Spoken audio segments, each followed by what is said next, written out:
I would be anxious for anybody to show me a solution to this. I haven't found one yet. Thank you, Mr. Mayor. Lily? Councilman Shoemaker, I agree with you 100%. That may be a first. No, I must say, we have struggled with these rate increases for probably over a year, and we've asked to have people come back over and over again so that we can try and minimize the impact that it has on our citizens. And frankly, I don't see that we can. We have water line in the ground that's 50 years old. So that's not new development. That's just old water line. It probably should have been replaced gradually over the last 25 years, and it never was. We have a lot of issues like that in Washougal, and we're not the only city facing this problem. I think if you look around the communities, that you'll see many other communities in Clark County that are struggling with the same thing. If not now, then they have recently, and they will in 2011. And so while I think I can speak for every one of us here, it's very unpalatable to ask for these rate increases. But we've gone through the numbers over and over again, and we see no alternative but to do it. The one thing I can say is that although we will hopefully will be adopting a 5-year plan, at the end of each year we'll have an opportunity to review and say, have we maximized any savings? How are we coming in on revenue? Is there an opportunity where we may not have to raise them as much next year? So this is a 5-year plan, not set in concrete, but I must tell you it's been very difficult for all of us to discuss this and come to conclusion. Thank you. Paul?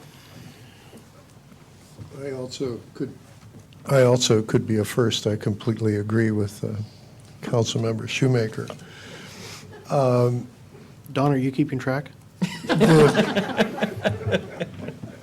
By way of explanation, I mean, council and staff are so steeped in this. We've spent so many hours on this that I think we have a tendency to talk possibly in jargon or in shorthand, and that people don't really understand what the issues are. The first thing I would say is please understand that the thing that we talk about in the city is not all money is green. It comes in different colors. That the water utility is an independent enterprise.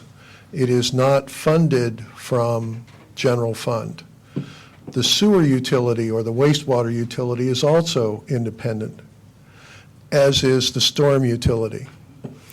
If you begin to look at the city budget as a bottom line of $32 million, you will be seriously confused and deeply misled as to what's going on.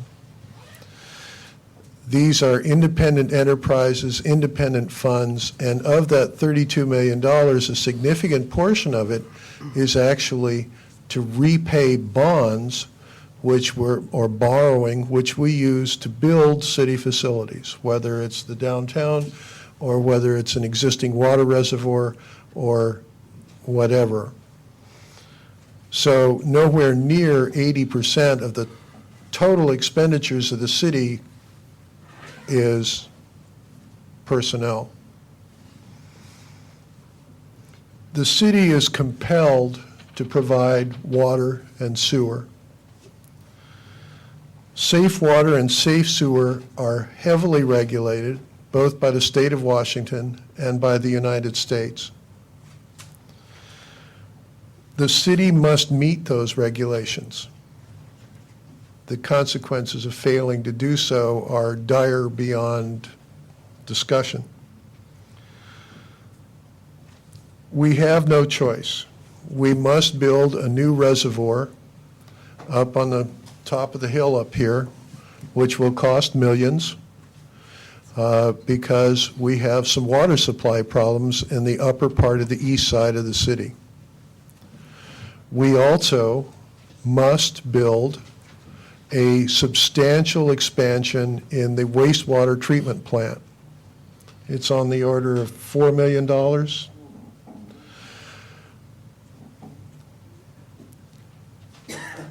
Frankly, especially in the case of the sewage treatment plant, we're out of compliance with state law right now, and they have been giving us forbearance. They will continue to do so as long as we make reasonable progress toward fixing the problem. But if we were to stop, they would step in.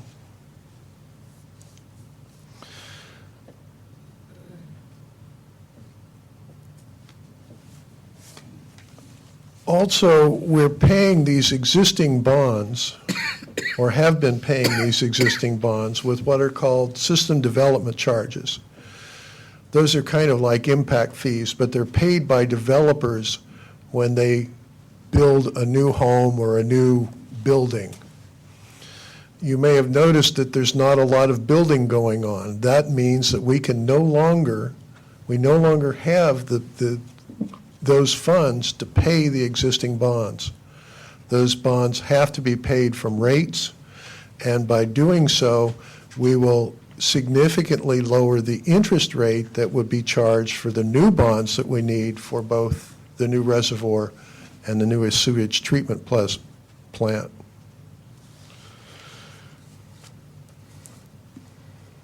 In addition, the wastewater utility as sewer has been losing money for years, and that cannot continue. In fairness to the previous administration and councils, I don't think that was well understood. It wasn't until we got the rate study, which, as Mayor Gard pointed out earlier, there was a start with a consulting firm who failed to deliver. That cost us several years, quite literally. The new firm has delivered a very careful, very well thought out rate study. We have already cut our costs to bare minimums. We provide water and sewer all day, all night, every day. We cannot operate those facilities with fewer people. It can't be done. Those people who run those facilities have licenses, individual licenses. They have to be licensed to do that work.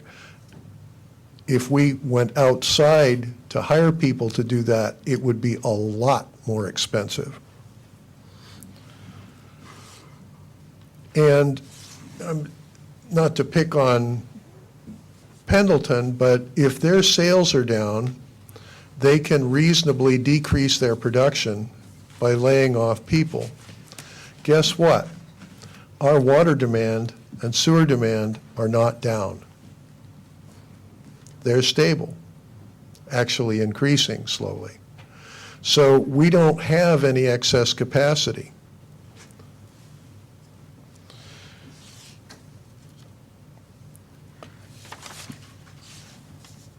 We're not overstaffed. We're not oversupplied. We operate very lean. There's nothing left to cut. We've already done all that. The utilities must have more revenue. If you can come up with some plan, short of magic,